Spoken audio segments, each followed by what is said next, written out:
મોરબી જિલ્લાના ટંકારા તાલુકાના એકપર ઝાલા ગામે આજ જમીનની માપણીનો વિવાદ કર્યો હતો।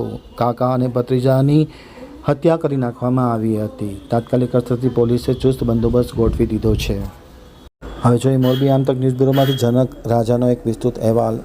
મોરબી જિલ્લાના ટંકારા તાલુકાના એકપર ઝાલા ગામે ડબલ મર્ડર થયું છે। જમીનની માપણીના વિવાદમાં કાકા ભત્રીજાને મોતને ઘાટ ઉતારવામાં આવ્યો હોવાનો વિવાદ સપાટી ઉપર આવ્યો છે। પોલીસે ગામમાં દોડી જઈ ચુસ્ત બંદોબસ્ત ગોઠવી દીધો છે। હોસ્પિટલે આગેવાનોના ટોળા ઉમટ્યા છે અને તપાસનો ધમધમાટ શરૂ થયો છે। ટંકારા તાલુકાના મેઘપર ઝાલા ગામે એક જમીનના માપણીના પ્રશ્ને ખૂની ખેલ ખેલાયો હોવાની ચકચારી ઘટના સામે આવી છે।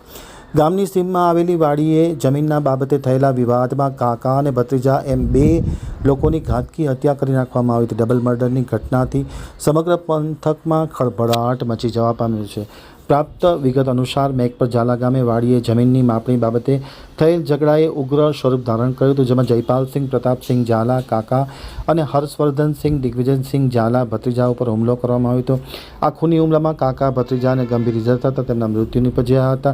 ડબલ મર્ડરના બનાવે ટંકારા હોસ્પિટલમાં રાજકીય આગેવાનો અને ક્ષત્રિય આગેવાનોના ટોળા ઉમટી ગયા છે। તાત્કાલિક અસરથી પોલીસ ઘટના સ્થળે દોડી જઈ અને ચુસ્ત બંદોબસ્ત ગોઠવી દેવામાં આવ્યો છે। આરોપીની શોધખોળ શરૂ કરી દેવામાં આવી છે।